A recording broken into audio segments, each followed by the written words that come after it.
Okay. Okay, thank you. Good evening, everybody.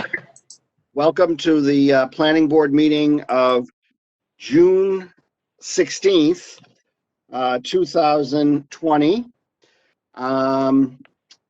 As you know, in response to COVID-19 pandemic, the Planning Board will be conducting tonight a remote meeting pursuant to the Governor's Emergency Order number 12 related to public meetings. The town office is closed right now to the public, and only 3 people can physically be present. This meeting is being broadcasted tonight live on Litchfield TV and YouTube channels.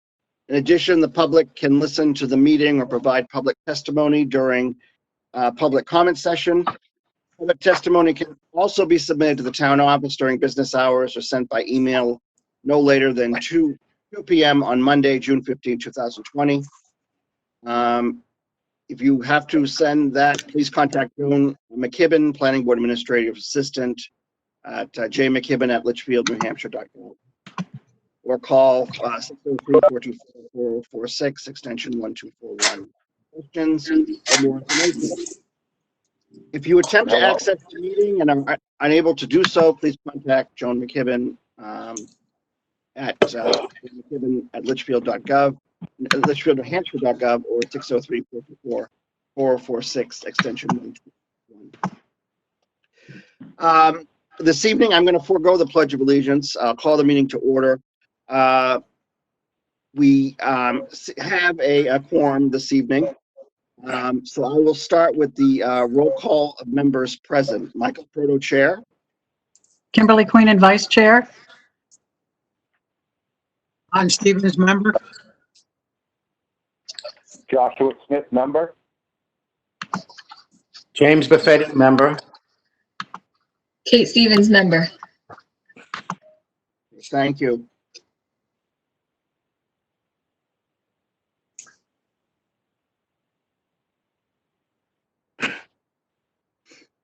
All right. Before I begin the main portion of the meeting tonight, I'm going to start with public input, as we normally do in these meetings, on non-agenda items. Is there any members of the public listening in or with us this evening who would like to comment on items not on the agenda this evening? Rick Charbonneau, 401 Charles Bancroft Highway. I would. Good evening.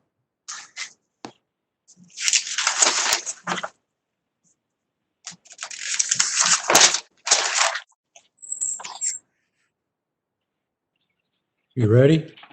We're ready.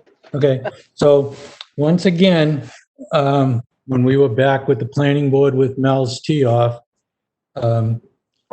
you guys, planning board made it very clear that if they made any changes to the plan, that they had to come back to the planning board. Well, once again, they added a building that's not on the site plan. They went to the Board of Selectmen. The Board of Selectmen granted them a 90-day not enforcing the regulations, whatever that is, but I guess they don't have to. The selectmen don't want to enforce the regulations. So, and now I believe they coming back to the planning board with an application for this building.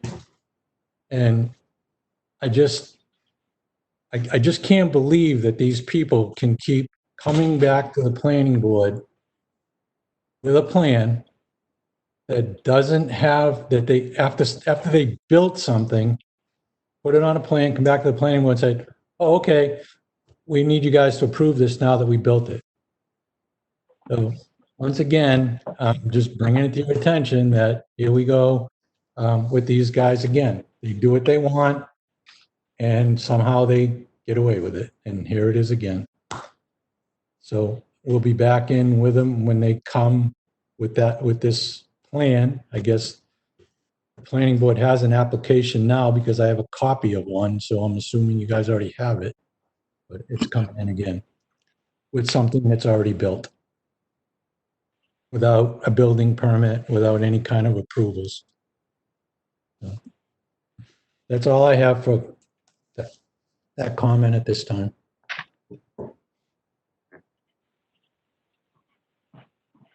Okay. Thank you.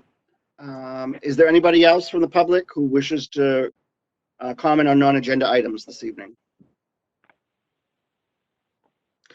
All right, hearing none, I will close public input on non-agenda items.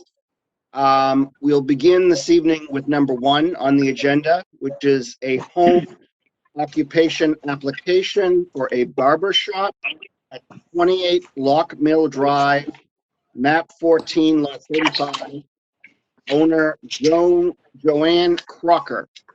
Is the applicant on the phone this evening or on the meeting?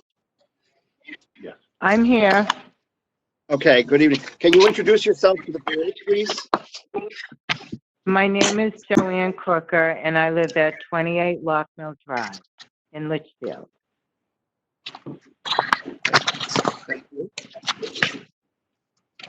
And I see you have a application for a home occupation. Is that correct? Yes. Okay. Joan, are you on the call? Yes, I'm on the phone. Okay. My question is, has she submitted all the required paperwork, applications, and abutter notices? Yes, she has. The butters have been notified and fees have been paid. Okay. All right. So the application, we're going to look at this. What I would do is entertain, if all of the requirements are met for the application process, I'll entertain a motion to accept the application for its completeness. I'll make a motion. This is Kim to accept the application for completeness. I'll Okay. second it. It's James. Okay. So I have a motion and I have a second.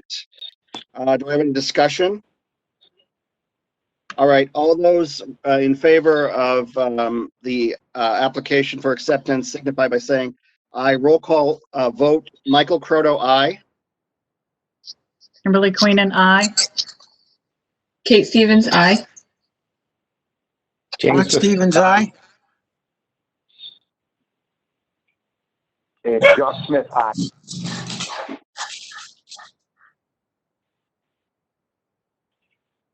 Okay. Any opposed or abstained? All right. Motion passes. I have 6-0-0. Okay. So, Ms. Crocker, is it Crooker or Crocker? It's Crooker. Crooker, okay. So why don't you give us a little bit of information, what you're looking to do with this occupation? Provide us with that. Okay. Because of the COVID-19, I have a lot of clients in my age group, and we're in our 60s. And I just don't want to work in my shop down in Hudson because I rent a booth there, and I'd rather just take all my clients to my house, but I only have a few now because we're all getting up there in age. So I only want to be open like 3 days a week, and there's plenty of parking, and I'm a barber and a hairdresser, but I only want to do the barbering because you don't require anything but a chair and clippers and a comb and some scissors, and that's all. There's nothing going into the septic or anything like that. So, and all my clients would love to come to my home because a lot of them live in this area. And it would just be a good retirement. See, I'm semi-retired now. It's not like I'm going to have it for like 20 years, you know. So that's it, basically. And I've been doing it for 40 years, and most of my clients have been with me. But they don't want to go back to that shop.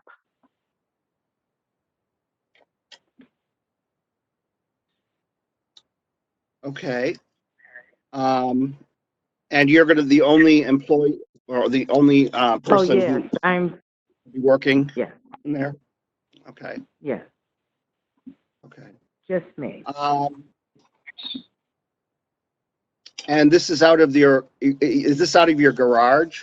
My understanding? Yes, it's in a garage, and everything in there will work just fine. There's a door to come in and out, so you don't have to go through see, I don't want anyone in my home either. I just want them to come in a separate door into the garage, and they leave. And it's all, oh, and everybody wears masks and stuff. It has to be totally safe because barbershops are like third on the list of the most coronavirus. You can catch it. I can't have that. And I'm scared myself being in with other people.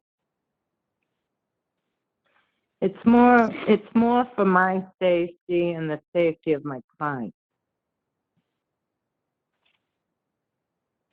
And that's it.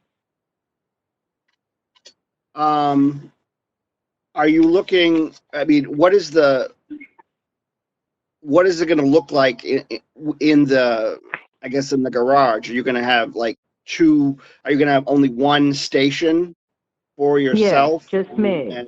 Just me, yeah. All And right. one person at a time, like one an hour. Okay. It And won't be like it. Go ahead, sorry. Your entrance, I see you have the diagram. I don't know if the board has an opportunity to take a look. There was a diagram attached to this this application. I believe it shows the area of the shop where the garage is and the door. There's an entrance door. Is there going to be We just put the door on. We okay. just added that door just this weekend. Okay. And how are people going to access? I mean, is this I guess you have to help me.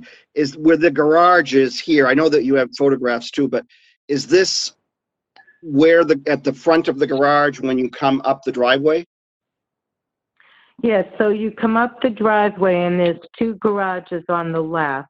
They'll park in front of whatever garage they want. They'll get out of their car and just go around to the right, no, to the left, and there's a door right there. They don't have to walk far. It's right there as you turn, and they go in that way, and it's all lit. We'll put a light above the door on the outside, and there's a big giant light in the front of the garages.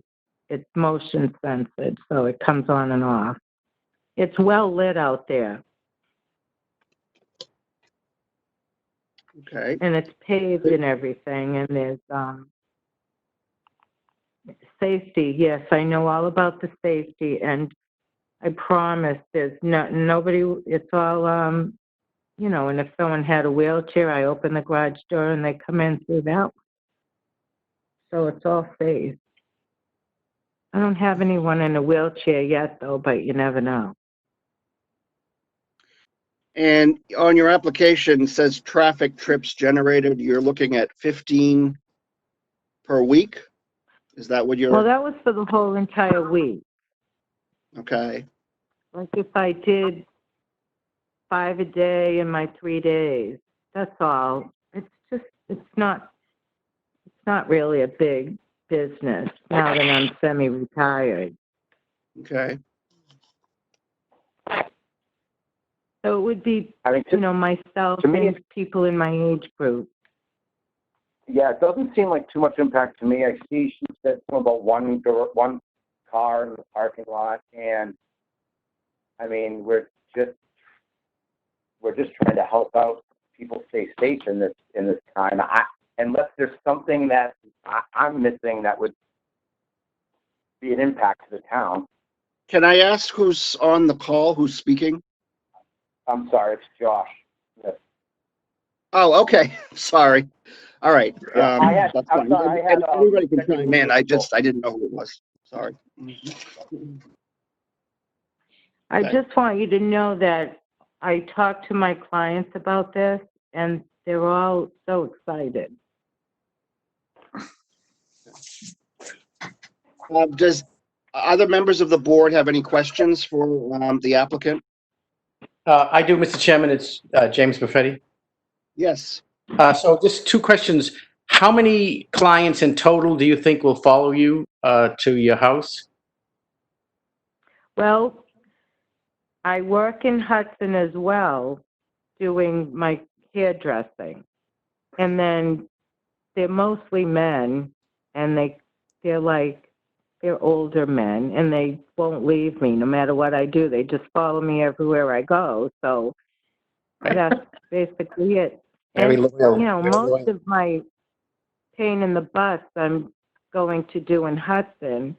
It's not that I want to work like I'm a workaholic, but I have a lot of fun and we have a lot of laughs, and I just Yep. don't want to give it up. No, that's fine. I was just trying to figure out a total number of customers that would be coming to the house. Oh, and another thing, I do not want a sign, and I do not want new clients. Only Litchfield people if I know them, but I don't want strange people coming to my house. I'll freak out. Yeah, I can't have that. So I'm not looking to have a big sign and, you know, no, I don't want that. I don't want anyone to even know about this, really. Okay. Just, you know. Can I ask one more question? Sure. What would your hours of operation be? Well, I was thinking 1 to 8 for the people that work or don't work. You know, some of them still work like I do. Instead of just whenever. I don't want, and it has to be all by appointment. I can't just have people showing up here. I would not put up with that because I have a life. I can't. This isn't like my full-time thing. This is like a little fun thing I want to do. And a lot of people, you know, they're proud of me that I went to the town. They thought, you know, why bother? Well, I need to do everything right. Thank you. I appreciate that. You're welcome. Anybody else have any questions? Hi, this is Kim. You did bring up the lighting because of it being up till 8 o'clock at night, right? Can we discuss more about the lighting? Sure. We're going to put a big floodlight out in front of the door, but we also have floodlights out in front of the garage. And our garage can hold like 10 cars if we had to, but that ain't ever going to happen. I mean, the outside in the driveway. We have a pretty large drive area. So, but there'll be plenty of lighting because, and we also have a deck up above that there's light off of that as well. But I don't think they'll be coming here at 8 o'clock at night with their walkers. Yeah, right? it's more the winter time hours, yeah. Yeah, right. The summer, yes, but the winter, no. So I have a question. Will they Sure. give me hours like that I can, you know, are you going to tell me the hours I can work? Is that how this will work? No. No, I think I think what we have to find out is the number or the traffic of people that would be generated by this occupation. So we have to determine what the you're doing this out of your home, so it's not like you have like a a place, a business with a parking lot and all that stuff. So and how many trips a day are generated by that. So, and I think also too, the lighting question, I think goes to the fact that, if you are going to be from 1 to 8, then in the wintertime, it does get dark early. So you're going to need some sort of lighting to do that. Oh, that lighting's going up there like as soon as everything's okay. Like everything's going to be done. I'm not going to wait till I'm going to do everything because it's really not that hard. And my husband's been fabulous. This is Jay jumping in. If people can see, I don't know if people can see my screen or not. Are people able to see the screen I'm attempting to share? So if you'll notice, there is a light shown by the entrance door on the side of the garage. And just if people didn't see, back to the timing and the numbers, the application says 3 days a week, hours would be 1 to 8, and it's a maximum of 1 per hour. So you'd be looking at a maximum of 7 per day, a maximum of 21 per week. And again, it's 1 per hour. Yeah, but I just put those hours in. I don't want to do 1 an hour. I really don't. Trust me, I wish you could understand what my clientele is like. It won't be a lot of people, and I might not even work every week. That's another thing. I want to be able to go away. I'm not going away anytime soon this year, but yeah. I would assume it's by appointment. I mean, they would have to make an appointment with you anyway. Definitely by appointment only. They can't just walk in. I won't even answer the door. I don't even answer my door if it rings now. Nobody can get in here. Nobody. So, hi, Mrs. Cleveland. This is Kate Stevens. I just had a question about, so the 15 traffic or 15 trips a week. Would you say that's like maximum, where most weeks it'll be less than that? Or is it could be, the average? Yeah. No, it could be. It could be less. But you're expecting 15 a week? Yes. Okay. Because those are the ones that I don't want to do in Hudson because they all live in this area. And they're afraid of the COVID stuff down at my shop because there's 10 people there at all times without me being there. And when I get there, there'll be 12 people. So I was thinking of doing all my chemical people like early in the morning, whatever, and then down in Hudson. And then, when I come home, doing a haircut isn't going to kill me. It takes me like between 5 and 20 minutes for every person. So, I could, it's not, and I just had like so many of my clients this year die. So that's a sad thing I've been going through too. So they're not a young clientele.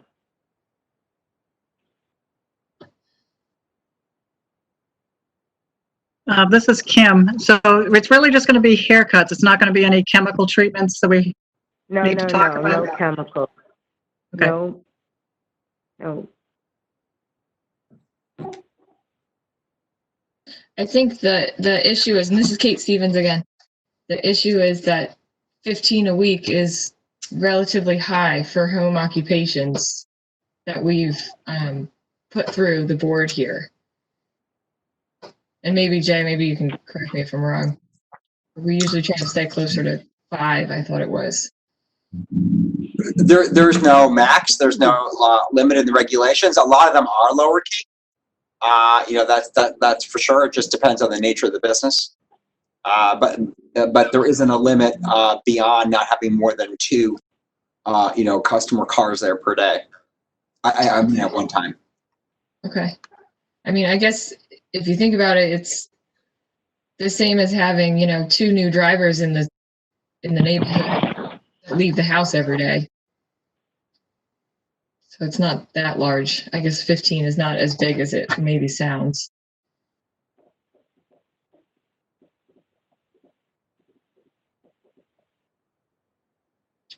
I know one of the requirements for home occupation is that, I'm actually looking at the requirements. K says the location of existing roads and driveways within 100 feet of the parcel. Do we know that that is correct? Right, this is Joan. I checked Yeah. the tax map. She has no driveways within 100 feet because she has conservation wetlands behind and across the street. And her other neighbor is around the bend on Kiln Drive. So there really isn't any driveways within 100 feet.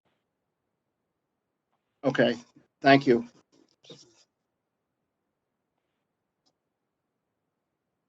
Anybody have anything else that they want to Mr. add? Chairman, this is Jim Buffetti again. Yeah. Do we check with the butters on these applications? Yes, the butters were notified by certified mail. Okay, and there was no one who offered any opinion about the application? No, I didn't get any input. And Thank the WebEx information was on the agenda that's sent to them. Thanks, Joan. Welcome. Okay, thank you. Mr. Proto, Yes, Louis Karen here. One thing to keep in mind regarding traffic is if for a residential neighborhood, the peak times are morning commute leaving and evening commute coming home. So you can expect that between 1 and 3 or 4 o'clock, she might be the only traffic on the road. After that, there'd be some mix with the evening commuters. So I don't see that traffic would be that big an issue. okay. Thank you. I think I'd agree with that, especially since we don't have any information from abutters.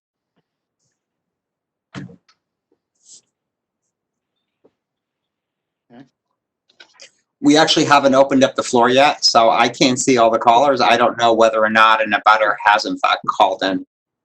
Well, I was just about to do that. I'm going to actually open it up now to public comment. Is there any members of the public that are listening into this conversation or on the Zoom or the WebEx, if you want to call it, who have any questions for the applicant?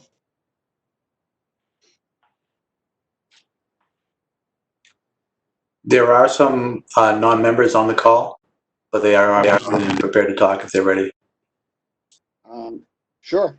I mean, whenever they're. That's probably me because I'm on the phone. There's one other individual on the phone also, so. Okay. If there's any members of the public who are listening now, here's your opportunity to comment. I have no objection. Okay. And who's speaking? Andy McKinnon, I'm just one of the members from the public. Okay. Here for a and different topic. Mr. McKinnon, can we get your address? Yes, 30 Burgess Drive. Thank you. Anybody else?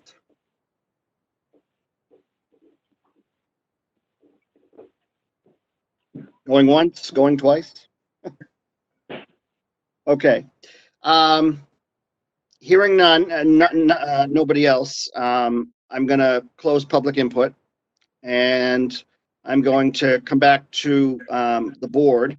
What is the will of the board? Do we want to grant this application? Do I have a motion to grant a home occupation? I would make that motion, Mr. Chairman, James Buffetti. Okay, I second that motion, Josh Smith. okay, so I have a motion and I have a second. Do I have any further discussion? This is Kim. We just have to make sure that she applies to any COVID rules from the state, right? She has to agree to that. I'm sure she will. I think Oh, she yes, has. I know all those. Okay, all right. Okay, Oh, yes, Good. I know all of them. anybody else have anything? Okay. With that said, all those in favor of granting a home occupation for Joanne M. Quickler at 28 Lock Mill Drive, Litchfield, New Hampshire, the proposed business being a barber shop, to include one owner/employee, the square feet devoted to business 280, with parking provisions of 15 trips generated a week, with external lighting, and that the applicant observe the rules for regarding the COVID-19 safety. Those signify, all those in favor of granting this application signify by saying aye. I'm going to do a roll call vote. Michael Proto, aye. Kimberly Queenan, aye. Kate Stevens, aye. James Perfetti, aye. Ron Stevens, John aye. Smith, aye. Okay. And I have to make a correction. When we did the motion to accept the application, I had everybody, 6 people, but I forgot to conclude myself. It should have been 700 when I was doing the math here. So for this motion, are there any opposed or abstained? Okay, motion passes 700. You're all set. Thank you very much for coming or joining us this evening, Ms. Crooker, and we wish you the best of luck. Well, thank you, everyone. Thank you so much. Good luck. And I really appreciate it. And thanks so much. So do I just hang up now? Yes, there's nothing further, so I think you're all set. Thank you all. Bye. Aye. Good night.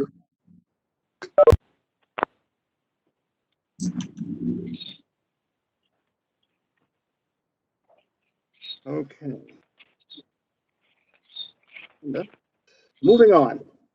Number 2, sign application for the Lobster Boat Restaurant, 273 Dairy Road, map 2, lot 2, owner, BWSV LLC, Barlow Signs representing owner.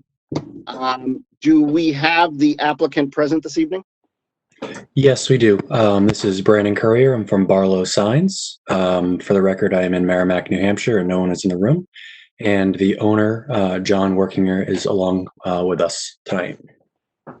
Here as well, yeah. Welcome. So my understanding, this is a sign application. You have, I hear that you've been before the zoning board for a variance. Can you tell us a little bit about that?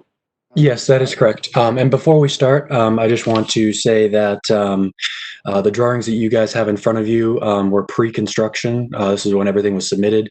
Due to COVID, obviously the length of time this took. I have an updated drawing that shows the current building. If that's acceptable, I could screen share that. If not, I totally understand.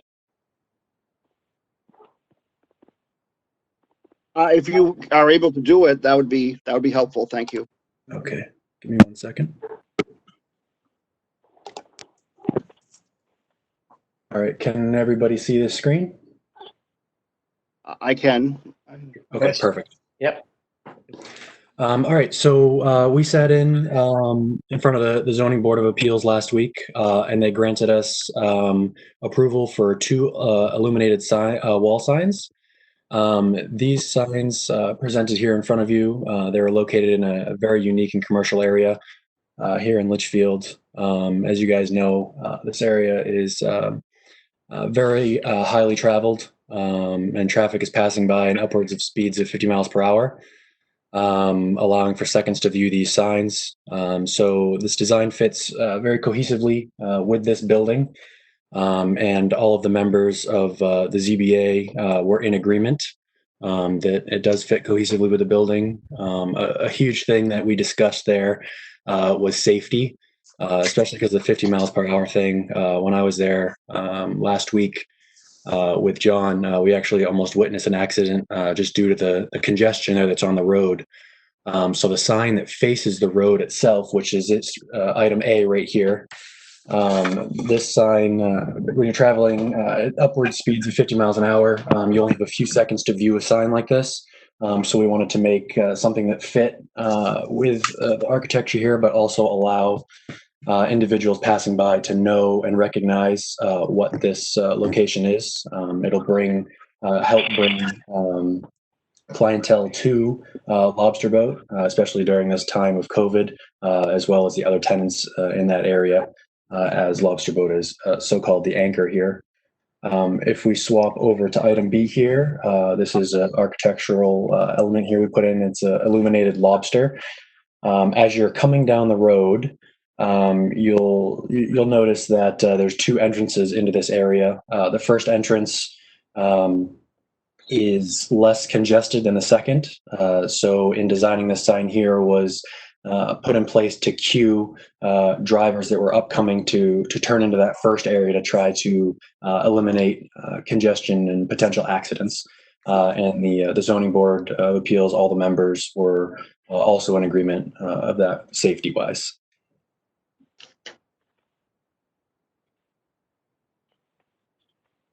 Okay. And I'm sure the board has copies of the zoning decision that came down. That is correct. Okay. Okay. And so under the requirements for the town. Yep, I can actually go over that if you'd like. There was actually 4 different approvals. Is that what's changing? Is that my understanding? I'm sorry, can you please repeat that? I have under 1503.01 of the district requirements, Yep. section A, that says each occupant of a multi-tenant building may have one additional sign not to exceed 4 square feet attached to the building. Yes. So what happened here? They do have an existing wall sign that is going to be removed. In discussion with the ZBA, they broke down the variance into four parts. The first part was to allow 2 wall signs on a single business. That was approved 4-0.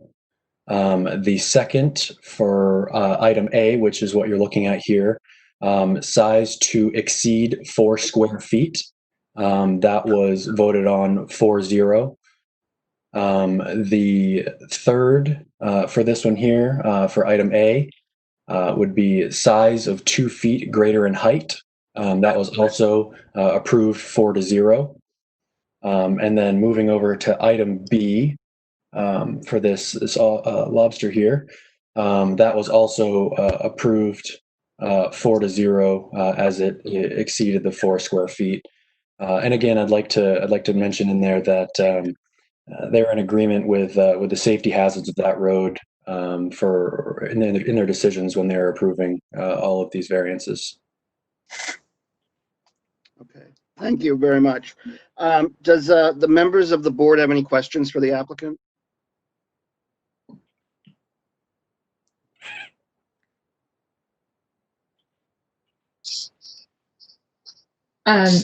This is Kate Stevens. I just wanted to see if you had, and maybe I just missed it on your application, if you had an idea about the lighting hours on the sign. I'm not sure if it specified anywhere that it was required to have certain timing. Is that something that you could suggest of timing? We generally ask for lights and things to be dimmed, after dark or at least after business hours. Okay. So if there's a way to either dim it or turn the lights off of the sign, when it's like 2 a.m. and there's no one around anyway, it'd be appreciated. Okay, thank you. That's it for me.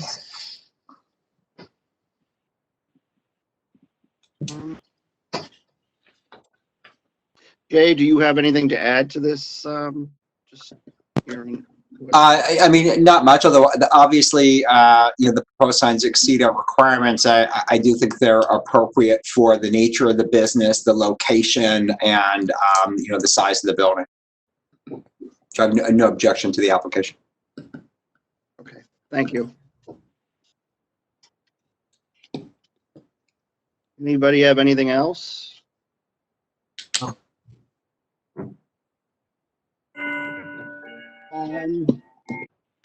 So I guess at this time I'll open it up to public input. Are there any members of the public who are listening in on this WebEx or who have any comments that they would like to share?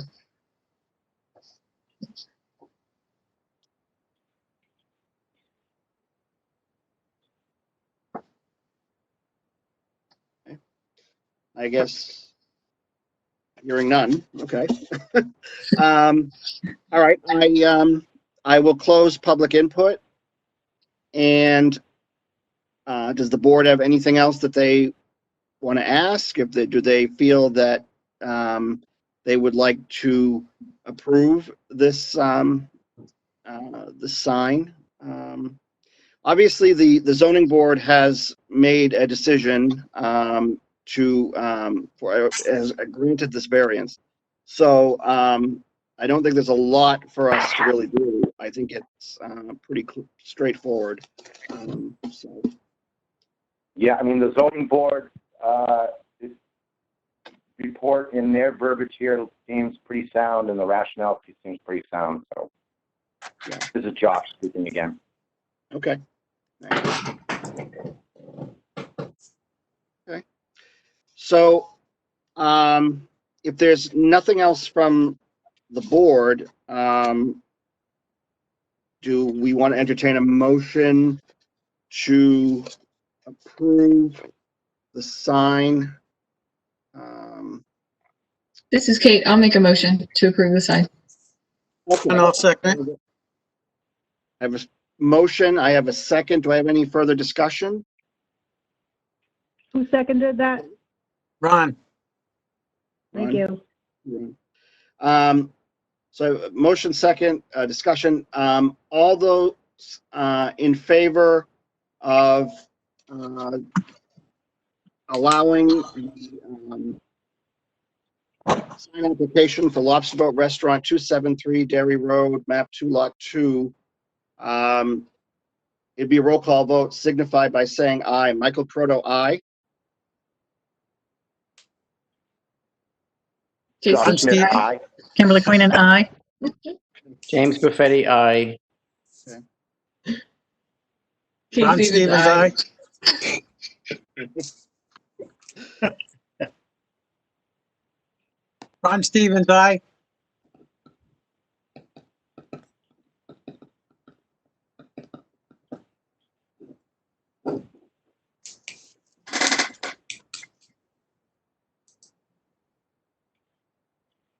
Did we hear from everybody? Did we hear from Josh? You may have not heard me, but yes, I said aye, Josh. Thanks. I'm still only getting 6. Who is the 7th person here? We have James, Ron, Kim, Kate, and Josh, I think. And am I Michael. missing? That's, yeah. And Mike. 1, 2. I still only get Okay, 6. I'm back. so- I don't know what happened. I kind of faded into Ron, do you have Ron oblivion there. Stevens? Thank you to the applicant and you have Ron? Yes, I have Ron. A lot. Okay, Russell Okay. is muted. okay. I guess we lost people. All right, let me tell you who I have on the motion. Mike, Kim, James, Kate, Ron, and Josh. Somebody Okay. else? That's it? That's it. So, And James, you have James? James? I have James. It's Mike, Yes. Kim, Kate, Mike, Kim, Kim Kate, James, Ron, and Josh. and Josh. So that's That's 1, six. 2, 3. James. So that's 6, right? Not 7. 6. All right. So, okay. Ron, So the, Have Ron. and you have Ron. So the motion passes 6-0-0. Joshua, 2, 3. Okay.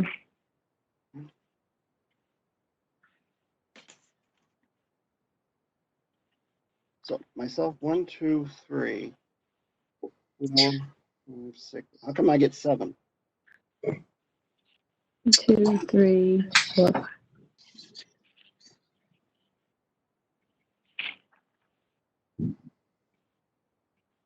If we have Joshua, Ron, Yeah, right. James. Oh, you know what? I'm sorry. I have an extra. Never mind. Okay. Yes, it is 600. My apologies. Okay, okay. All right. Okay, so the sign application has been has been approved by the board. Thank you for joining us this evening, and we wish you the best of luck. I'm sorry for the little snafu there. Fantastic. Thank you so much, everybody, for your time, and I'm sure I'll be seeing you in the future. Thank you. Okay, thank you. Thank you. Thank you.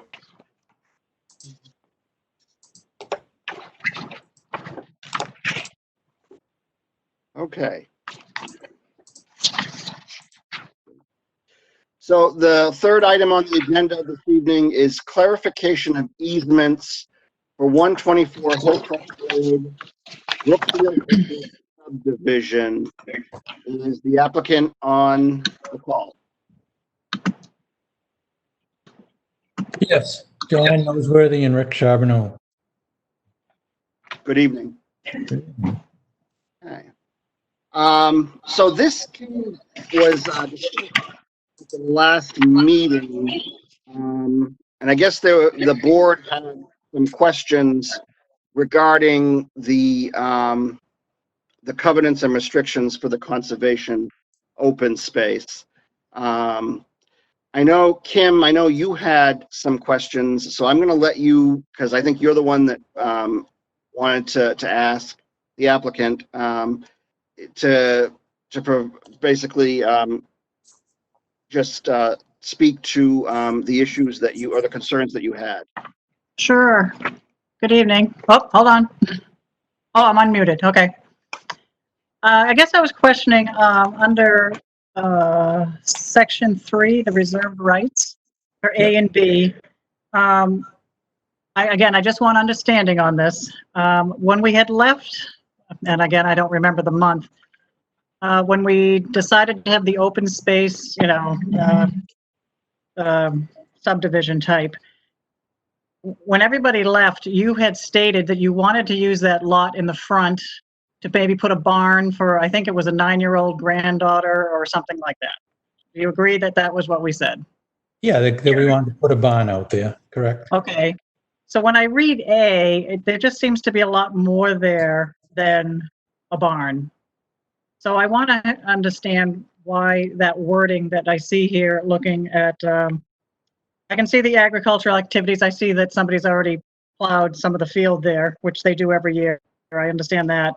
The animal husbandry, the floriculture, the horticulture activities, production of plant and animal products for domestic and commercial purposes, growing, stocking, cutting, the sale of Christmas trees for forest size capable of production numbers. I can see something like selling maple syrup and fruits and vegetables. So again, I'm just questioning how we all said we wanted a barn, and all of a sudden it's turning into this in section A, and then we'll talk about section B with a septic tank next. Well, we wanted a barn. We were going to use it for agricultural, and we just listing the things that it could be used for agriculture. That's all. Nothing more than that. I mean, if you build a barn, we're going to do something with it, whether it could be a horse arena. We're just trying to add the things so that everybody understood what possibly could be out there.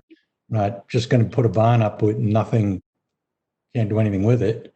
So it was really just to have those things in there that we would use it for, or potentially, possibly, and maybe nothing, maybe never build a barn there, but we just left that right there to do that. I can only speak for myself. I won't speak for anybody else, but the wording was we would put one barn to let a granddaughter ride a horse. And that's what I had agreed to. None of this was said during that. So I'm just speaking for myself, and I do want to see, because again, I'm questioning legally as well. I'm not a lawyer, as you all know, but does that's the fact that it says agricultural activities. I don't know, I don't think we even agreed to agricultural activities. So I just want clarification on what we thought we agreed to when the meeting was exiting versus this. I'd like to hear other people's input on this. Kim, this is Josh. I recall that also, and it seems like it's a broader scope now in the verbiage here than what was talked about initially. So I would agree with you. And again, I'm not trying to put anybody in the spot, you know, I'm just saying what I recalled, but I don't think I would have agreed to this initially. But again, I'm not a lawyer and I don't know if agricultural deed or whatever, so I might have to lean a little bit on Jay and James and Michael for being lawyers. So Right. I just see a scope creep here that I did not initially agree to. I'm not saying I wouldn't agree to it. It was not what we had agreed to as that meeting was exiting. I honestly don't remember saying we were going to build a barn for a 9-year-old daughter. I don't remember that. I mean, I guess we'd have to go back to the minutes and look at that, but I don't remember that. All I remember is that we said we wanted to reserve the right to build a barn out there and to use it for agricultural uses.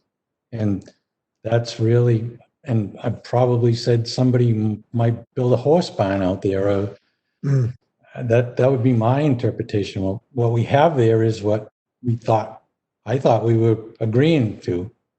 So somewhere's in between there. I mean,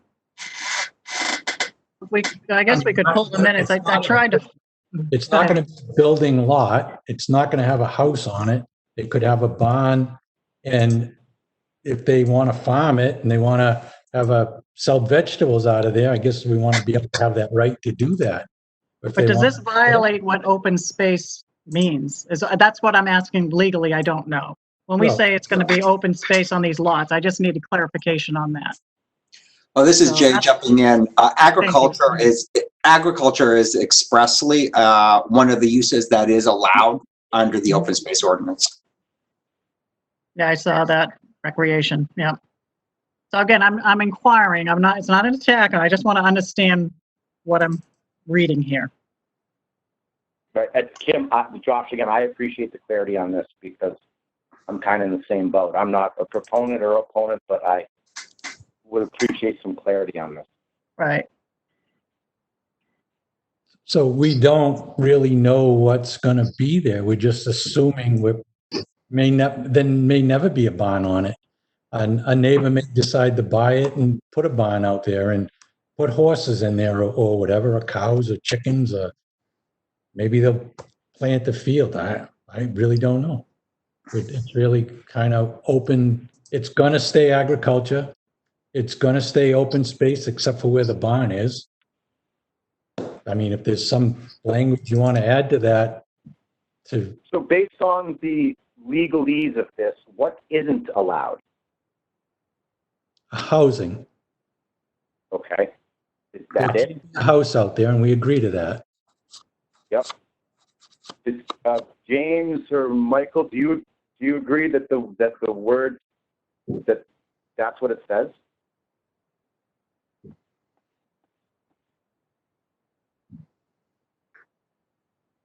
So I think this is James Buffetti. I think that the listing is more than what we talked about. It doesn't bother me because I thought all along that it would be for agricultural purposes, and all of that is if they want to grow Christmas trees or fruit trees on that property. My concern was that I didn't think that there should be a house there because there wasn't enough frontage. So I think the language is fine. I think it's consistent with our regulations. I don't think we ever talked about the size of the barn. I don't know if that was I don't remember that being a topic. I noticed that there's a provision that a septic system would be permitted subject to the approval of the planning board. So I don't know. That seems like a different kind of building than what I thought it was going to be. So that's more of a question that I have rather than the section A, which which lists the different kinds of uses that I think are consistent with what they had said when they came in. Okay, so septic system. Now, what do we do if we build a barn and someone wants to have horses out there? Somebody has to go to the bathroom. Do we need to put more porta potties, or can we put a septic system in so they can have water to wash their horse and they can have things so we can be in a sanitary situation? I mean, we don't like porta potties, but if that's what we don't want people walking out back. I mean, there's houses right there. We can't have people just going out back and going to the bathroom. We're trying to make it so that if they do build something out there, it is nice. It has a toilet and a sink, and that's about it. I mean, they can't have a shower, and I mean, if you want to put in, they can't have a shower. They can't have a shower. We're not even proposing that. And we're saying we have to come back to the planning board, whatever we do, but I think we need to have sanitary conditions if someone builds a barn, so you can go to the bathroom if you have kids out there. I hate to say it, but I don't want to be like Mel's, and I don't want to be part of something like Mel's with porta potties all over the place that you guys allowed. I'd rather have someone come forward and say, we're going to build a bathroom so people can go and wash their hands and go to the bathroom the proper way instead of a smelly old porta potty. Sure, and I don't disagree with that. I think that's very sensible. The question is, does that kind of morph into maybe there are some small living quarters that? We have to come back to the planning board for approval. I'm sorry, I didn't hear that. If we do the septic system, it says we have to come back to the planning board for approval. Okay, whatever we build for a barn, we have to come back to the planning board for approval. We can't just go out and build it and then come back and then 6 months later, come ask you guys to approve it like other people have done. I have never done anything like that. I wouldn't be part of anybody that did anything like that. And trying to be straight up and tell you guys exactly what we're going to do. If we build a barn, we have to come back to the planning board. We have to show you what we're going to build, whoever that is. It doesn't matter. If John and his family decide to sell this parcel and someone wants to come back and build a barn, they have to come back to the planning board. It's a building. It's an add-on to the site. It's just not, you're not approving it. You got to show what they're going to build. And then we're just laying it out in black and white. So there's no questions later on what you can do and what you can't do there. That's all we're trying to do here. This is Jay interjecting. I just brought up, hopefully people can see it, the relevant page from the November minutes where this was approved. The conversation starts at the top of the page. It's not much of a conversation, but it starts at the top of the page. I can't barely read it, so. I can't. Do you want me to blow that up a little bit? It's very small on our end. Yeah. Oh, that's better.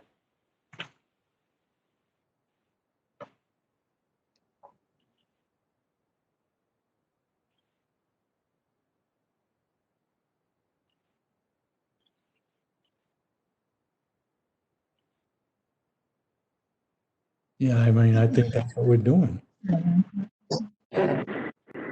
Well, I would be more comfortable if there was something about the language of non-livable lot. That's not in the deed. I mean, I understand that you need to have facilities that people need to use a bathroom, but things happen over the years, and we're putting it in a document, and this document simply says that a septic system should be permitted, subject to the approval, but I think it should be clear that it's a non-livable lot, and then no circumstances with the board ever contemplating that there would be any sort of living arrangements in that barn. Okay. I mean, it's a non-buildable lot except for a barn. I don't, but if that's what you want, I mean, we can add that language. I can have Morgan add something in that says there can't be any living arrangements in the barn. This is Kate Stevens. James, under number 2A, use limitations, it says, the property shall be maintained in perpetuity as open space without there being conducted thereon any residential use or industrial, commercial, and it goes on. So I think it's already covered. It is. Okay, all right.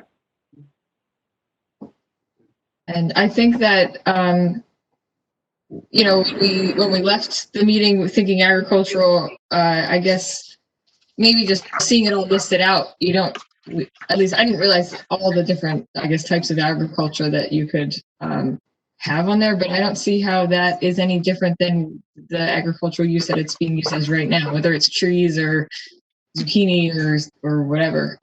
So I don't have any issues with it, especially with our open space requirements. You know, one of the first things it says agricultural cultivation and pastures, you know, are generally permitted in the open space. So I think it looks great as long as, I think Jay had some comments on it, and I think we already went, I don't know if we went over those with you, Mr. Noseworthy and Mr. Charbonneau, but at least from my point of view, it seems like we're good to go. This is Josh. Yeah, I'm convinced. I concur with that, and I think Mr. Charbonneau has a good track record from what I've seen that he would come back to the planning board anyways. Let me, for my own, am I on mute? No. This document, what happens to this document? Is this tied to the deed, or is this tied to the drawing notes that we're looking at? Joan, Once does this is signed, what happens? that recorded? It should get recorded. It would get recorded. With the deed? Wouldn't it get recorded with the Mylar, Joan? I have to ask you because I'm not sure.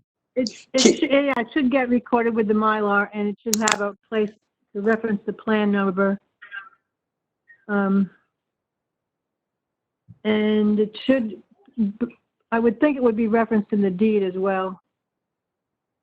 So Kim, it would be recorded in the registry of deeds. So that means that anybody in the future who was purchasing this property, if it were to be sold, it would come up in any search on the property. Again, I just don't want a note on a plan that nobody's ever going to look at. I'd like it on the deed as well, or referenced somehow. That's all I'm asking. Thank you for clarifying. I appreciate it. Again, it was a big sentence change from horse riding to see that paragraph. All right. I think it's because we're trying to make it agriculture, and we're trying to be upfront with any of the agricultural uses that it could be used for, and just let you know, because I want everybody to be comfortable with it, and I don't want anybody to have to think in the future that we missed something. We need to do it right from the beginning. I'm on board with that 100%. I don't think when John or I are gone that somebody can twist this around so it's something different than what this board wanted. This is what we agreed to, and I want everybody to be comfortable, but that's what we're doing, and that's what it'll be in the future.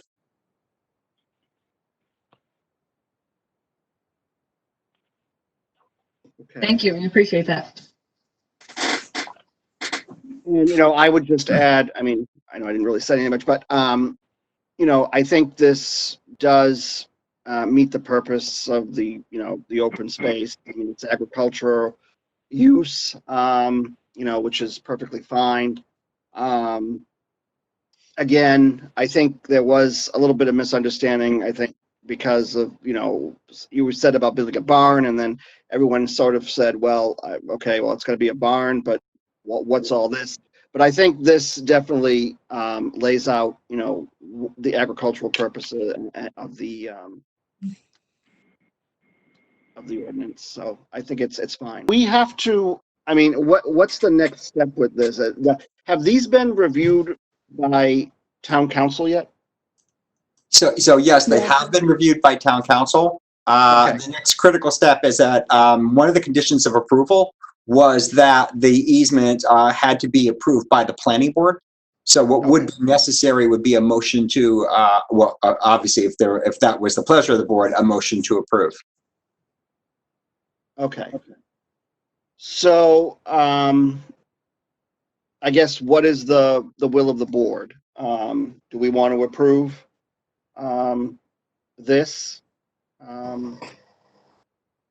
This is Kate Stevens. I'll make a motion to approve. Okay, I'll second it. Second, Josh. I have a second. Do I have discussion? Okay. All those in favor of approving the what is it? The declaration of covenants and restrictions for conservation purposes, signify by saying aye. We'll do a roll call vote. Michael Credo, aye. Kimberly Queen and I.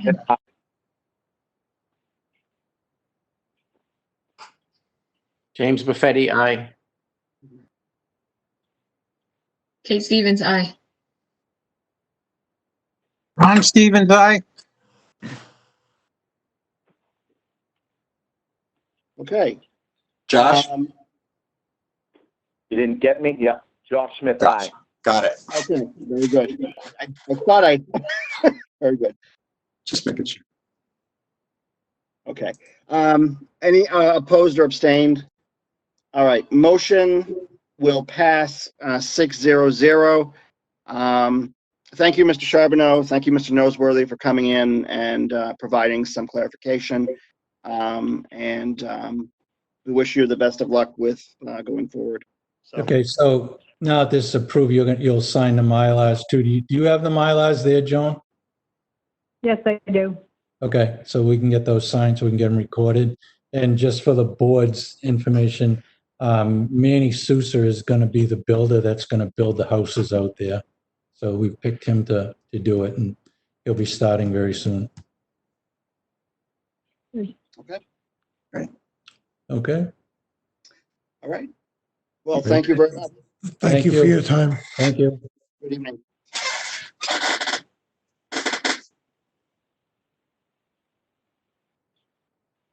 Okay.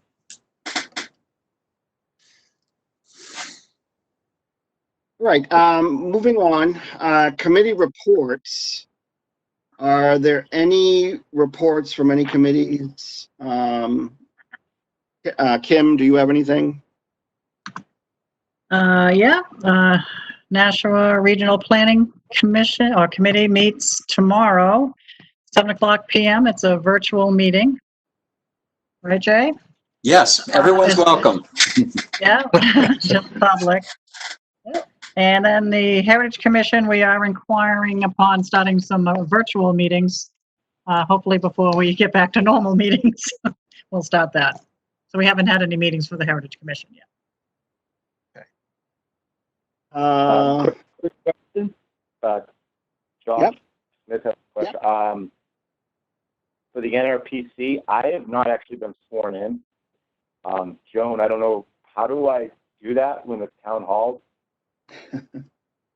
Well, who did the selectmen appoint to that They committee? did.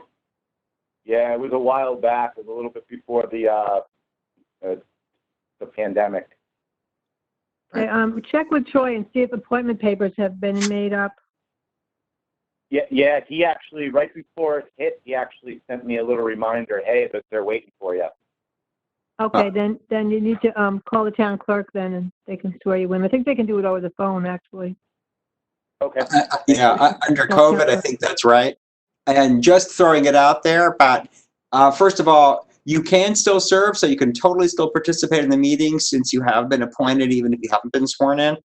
But you can be sworn in by the town clerk, by any selectman, or a JP. Oh, Oh, okay. okay.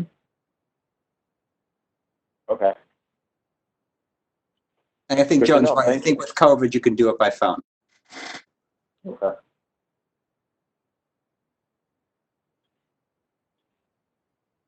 In fact, I think we've got a couple of JPs on this call. Just throwing it out there. We might. It. Wow. All right. Good to know.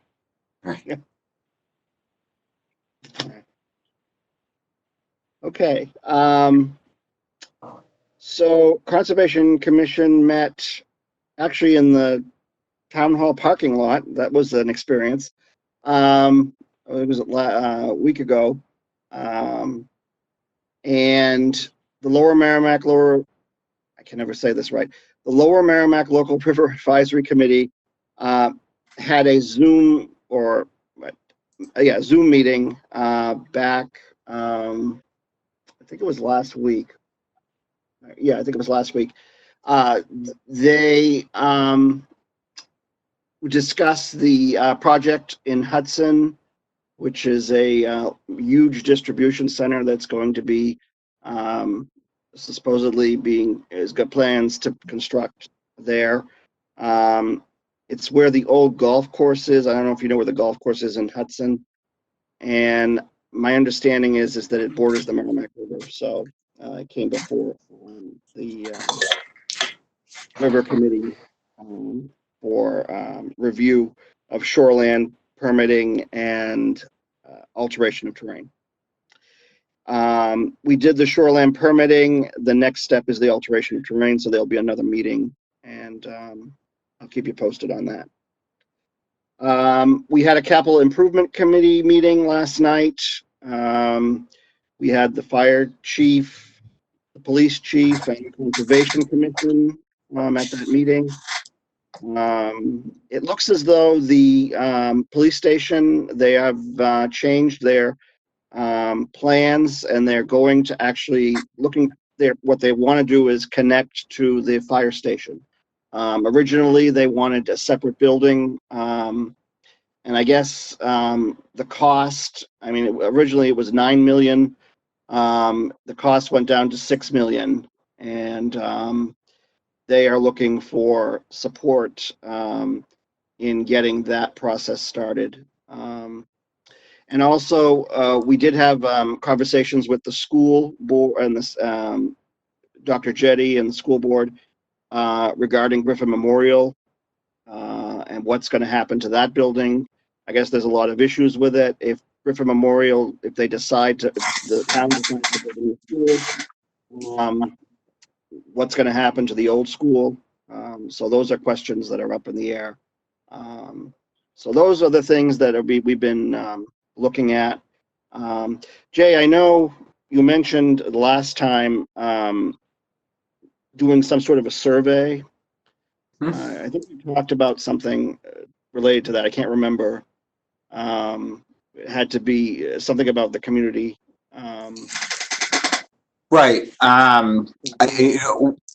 We thought when we were looking at the next master plan chapter to update, it seemed to make sense to focus on the community facilities chapter since we were doing the CIP, and this is a major update. So it's not uncommon for us as part of the master plan to do a survey. And so one of the thoughts was, because we do have these questions out there as to if we build a new Griffin Memorial School, what do we do with the old school? Do we want a rec center or don't we want a rec center? What do we do with the old police station if we build a new police station? So one of the thoughts was we could do a survey just on community facilities, and that could include just a general, it's not uncommon for us to ask a question about how satisfied people are with different types of facilities, recreation fields, et cetera. And then we could use this as an opportunity to get a sense of, one, community support for some of these improvements, and to start a conversation, a broader conversation around it. But two, what do people think about some of these alternatives? So if that were something that, we thought were of interest, I'd be happy to, pull together some questions and get it out to everybody. I think it certainly would be helpful. What does the board think? You think that would be something that we can have Jay do? I think especially for the CIP meetings, it would be valuable. Yeah.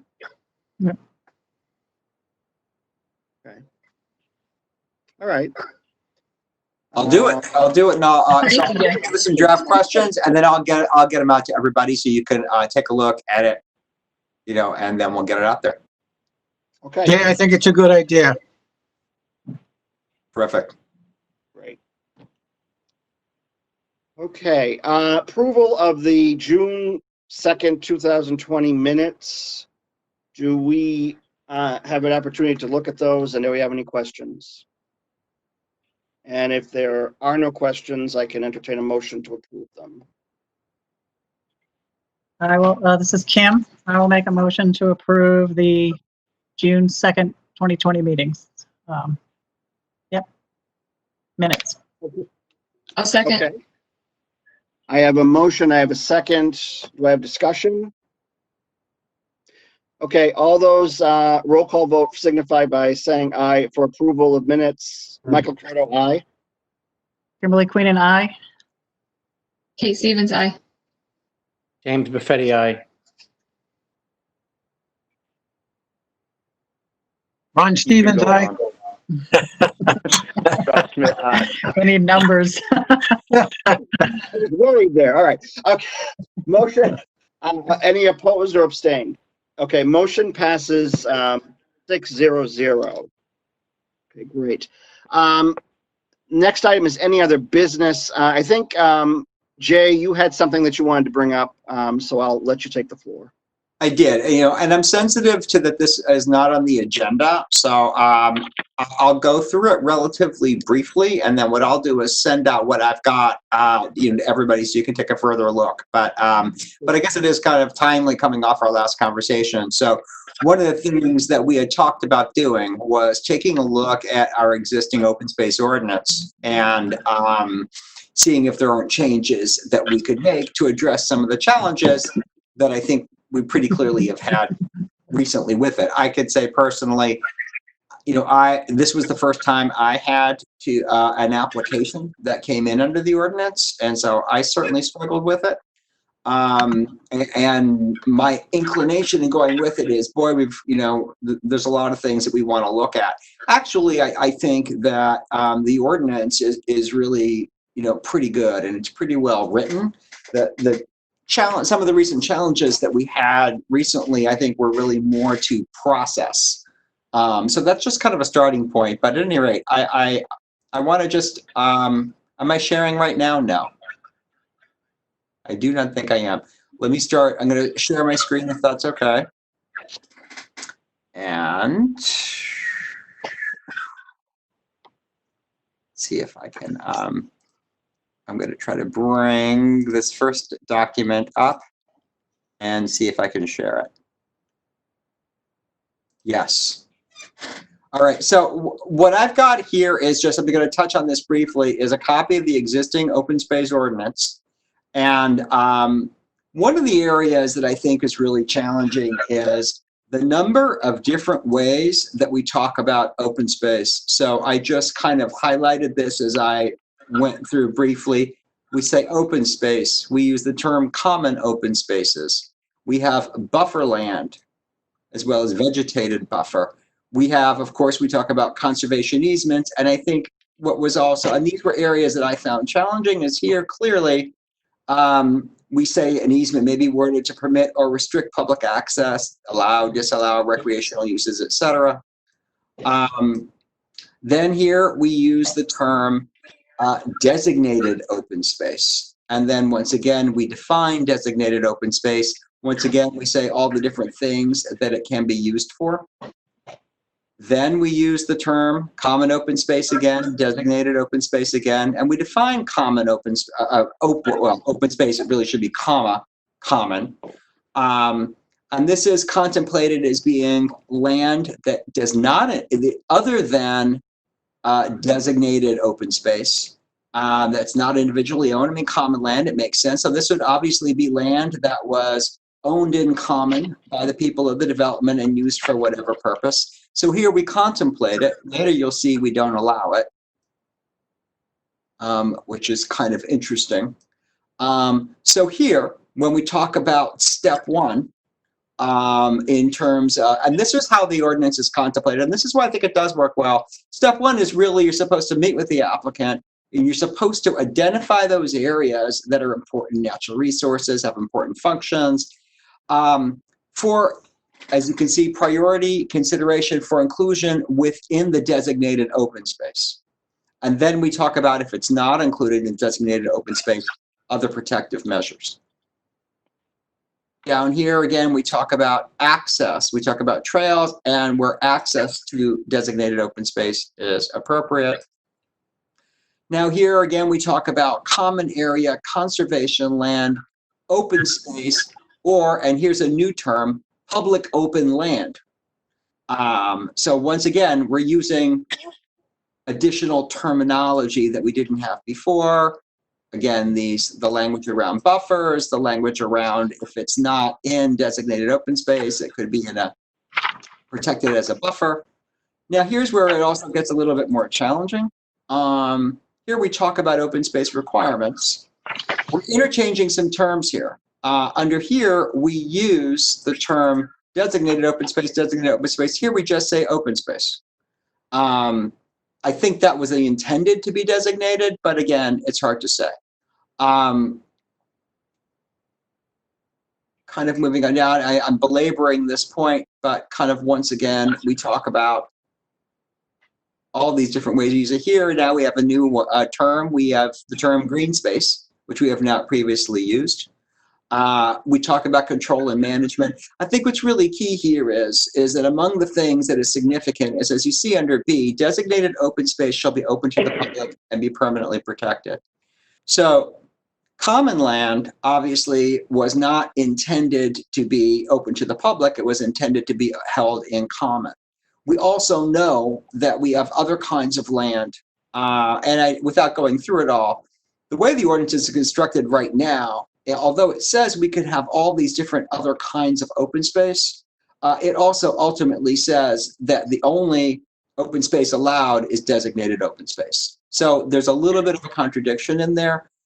We also talk about all of the different uses that we want to see in an open space development, including agriculture. I think as we kind of talked about in the context of the last application, typically you don't have public access to agricultural land. So ultimately, what is it that we're trying to accomplish? What do we really want to achieve? And how do we get there? So that's long-winded, but now I'm going to try to share some suggested language. Can you see the new document that just popped up? Yeah. Yes. So what I did was I just suggested a few, again, this is not for any decisions. What I'll do after this meeting is send this out to everybody so you have time to kind of sit around and take a look. But my main point here is to try to create some additional definition around the different types of open space that we contemplate. And so this is just a minor one where I struck the reference to common open space. But the key of it is really here. What I think we really have is a few different, I'll say 3 different types of open space that I think is contemplated. One of those is designated open space, and that's open space that I would say is essentially dedicated to some form of public use. I think we have common land, which is land held in common by the people who live in the development for their own purposes. And then we have what I'm calling conservation land. And this is land, as I noted here, other than designated open space or common open space that is permanently protected. But this is really where something like the land that we were just talking about comes into play, because it's not open to the public. It's not held in common by the people of the who live in the development for their own use. It's actually land that we've dedicated to some conservation use or restricted use. And actually, in this case, it would be owned by a private individual. So we contemplated that, whether expressly or implicitly. So I've just suggested that we call that out as another category. And the idea is ultimately that when a plan comes in under the open space, this is the conversation that we should have at the beginning of the process. What is the nature of the land? Are there areas that are of agricultural land that we want to conserve? Are there important habitat areas? And then on the basis of what the applicant's proposing and what we've identified as priorities and the nature of the property in consultation with the Conservation Commission, we decide what makes sense as different types of property. So the way I'm suggesting that we use the term designated open space is that designated open space is, as we say later in the ordinance, it is land that we intend to be protected and open to the public. I struck actually agriculture here because I didn't think that that was consistent with public. I don't feel strongly about that. We could change that. Or we could change anything. That's really actually most of the change. What you'll see pretty much everywhere else is what I've attempted to do is just kind of expressly say, we're making sure that we're repeating the terms conservation land or common open space when we need them. And I think, yeah, just a couple of other changes. This is a very minor one. Again, I think we need to clarify, this is an area where I thought that we meant to say designated open space that we didn't. I struck special permit here because I didn't really see the reason for special permit. The ordinance contemplates that the board has a lot of flexibility in how these things are done. So having something else called a special permit that actually doesn't exist, I didn't think made sense. Nevertheless, I will, as I said, I will send this to everybody. But really, the essence of it is that I think we just need greater clarity around what we mean. We need to be more careful about the uses because clearly in this ordinance we're using terms around open space, green space, common land without, I should say, we're not using them consistently. And so that was my intent, was to bring greater consistency and greater definition around, again, what I'm calling kind of the three main categories of open space that I think the ordinance contemplates. So it's a very long way of saying, I think, we could accomplish a lot of clarity with really some relatively minor changes to the language. So again, I know that's a lot to throw out and it's difficult to comprehend it without reading it. So, once again, I will send that out to everybody and we have a chance to look at it and then hopefully we can have a conversation that we can agenda this and have a conversation down the road. So this is Josh again. Jake, thanks for that. I got to say I agree with you because when I've tried to digest some of this stuff, I thought I was crazy and didn't understand it. So to hear you say that there might be inconsistencies helps me out. So thanks. Yeah, this is Kim. I think open space to me just meant it was untouched. Nobody could touch it. It didn't fall into agricultural, forestry, whatever. Then we started to see easement language, and that was throwing us off a little bit. And then in this, one of our past, let's just say, who was here just now, we had parts of the thing with public access and parts without. It was very complicated. So I think, if we could add definitions to this too, what designated open space means, common open space, be very explicit. I think that would help us go to certain sections and easier see the rules that apply to the lot that's before us. Right. So Jay, I just had a question, and it could just be fundamental not understanding the definition of conservation land. But when I hear conservation area, I think like, the town forest and public areas, but you're saying conservation land would be the private areas. Is that because like, can you use conservation, I guess, in both of those senses? I guess I don't understand how is conservation area and open space related legally? Like, is all open space conservation, like a form of conservation area? So I used it within the context of this. So the intent here is that this term conservation land means this, but only within the context of this ordinance. It doesn't mean anything beyond the context of this ordinance. I chose the term conservation land. We could call it something else. So that's, kind of what I thought made sense. But again, this term here could be something else. What I'm trying to define is we've got what we call designated open space. We've got what we call common land or common open space. I think we have another category of open space that isn't common land, that isn't designated. So whatever we want to call it, I would say, don't get hung up on the word conservation land. That term that I'm using here, we could call it something else. We could call it general open space as an example, or other open space. The point is that what it is it's protected land. As you can see, it's supposed to be managed, etc. It's approved as part of the ordinance. And then in this last sentence, it says it may be held in private ownership, but it must be protected. It doesn't have to be held in private ownership. Could be dedicated to the town, could be held by the homeowners, or it could be private.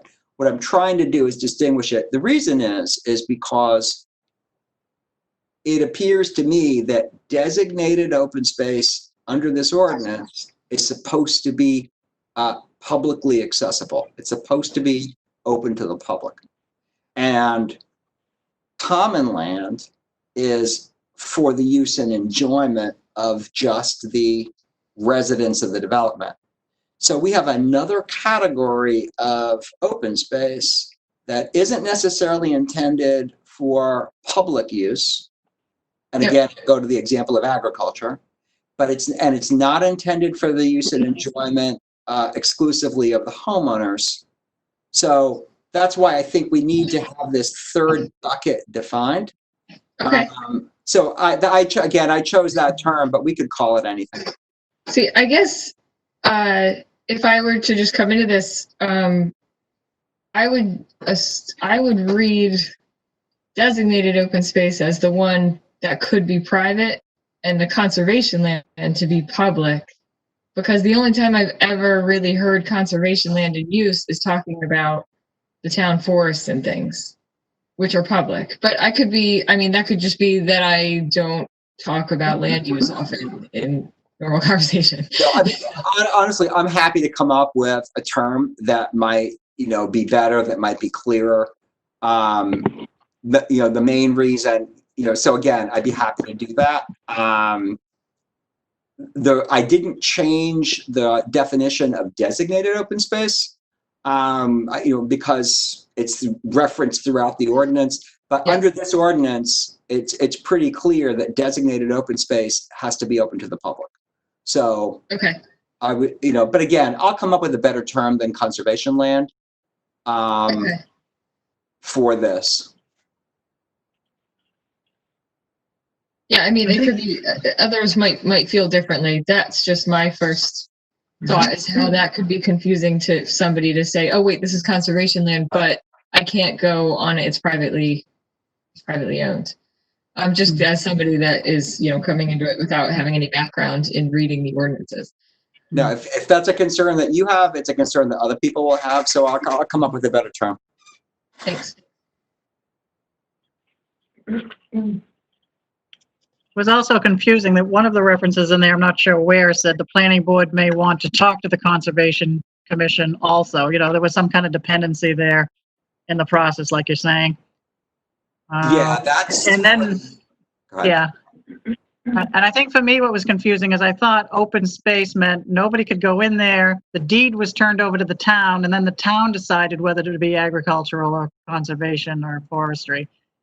And then when I saw that applicant was keeping it in his name, or the trust, again, that's why I say I'm no longer a lawyer. I can't be doing this, So it would be nice that we would, maybe a sentence in there that the owner could be a private owner, a corporation, which part of it is in there, or owned by the town, whatever. Yeah. It's very confusing.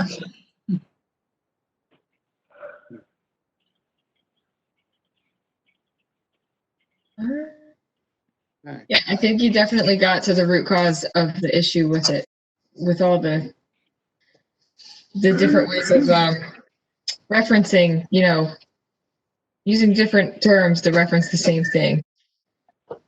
So thanks for going through that.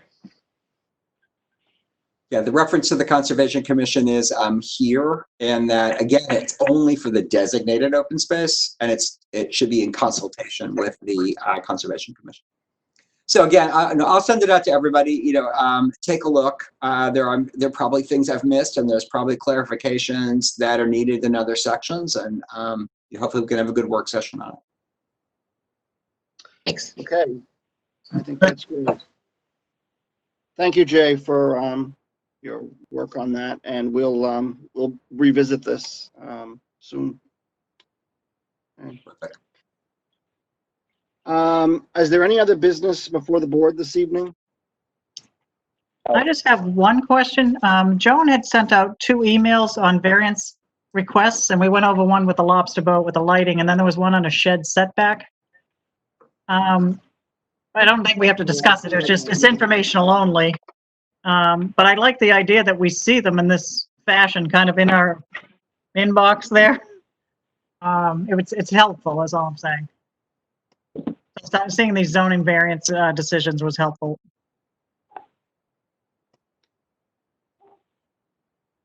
I'm not sure why that Josh, I also have Go ahead. one thing. So based on the public input at the beginning of the meeting, so if what Mr. Charbonneau had said is true, what are we going to do about that? Because that is very disappointing to me. What did you say was true? I don't know if he was talking about the hot dog stand, or I don't know what building he was talking about. But the application just came in today. They're coming in the next meeting, July 7th. Okay. The hot dog stand was allowed by town council. I don't know of any other building. Check with Peter. I'm not sure if he was referencing that building or not, but what was approved temporarily for, I think, 90 days was the hot dog stand Okay. by the Board of Selectmen. I see. And that went through Okay. our lawyer, so. Right. All right. So I guess, I guess we'll have to wait and see what the applicant presents at the July meeting. Now, and this, we've already made a decision. Keep in mind that, there's a compliance date that's been set for all of this. I know that COVID-19 has kind of impacted a lot of the things that, a lot of stuff that's been going on. So I don't know if, they're coming back based on the assertion that they need more time. But we did set a September 1st deadline. So, but as I said, I guess we have to wait and see what they're coming in with. And I think in fairness to the applicant, we'll just wait and find out what it is that they want to do. So I don't know. All right. That's fair. Yeah. Okay. Joan, do you have anything else? Anything? No, I don't. No. Okay, you don't have anything else or anything? Okay. I don't have anything else this evening, unless anybody else has anything. So I guess our next meeting will be beginning of July. I think it's July 7th. July 7th. July 7th at 7 p.m. So do we have anything else coming in for that meeting, Joan? Do we know? No, just Mel's. Just Mel's? Okay. Yeah. All right. That'll be plenty.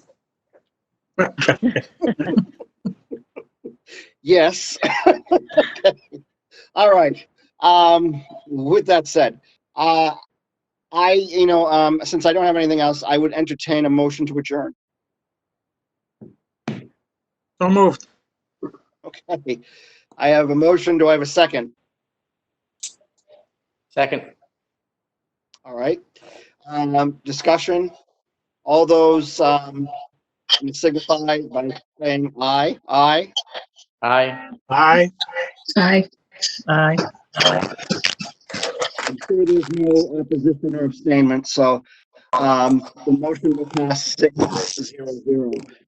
Thank you, everybody, for being on the call. Thank you, John, for hosting us, and hope everyone stays safe, and we'll be back here again on July 7th. Have a good night, everybody. Thank you. Good night. Everyone, Good night. Good night. have a great 4th.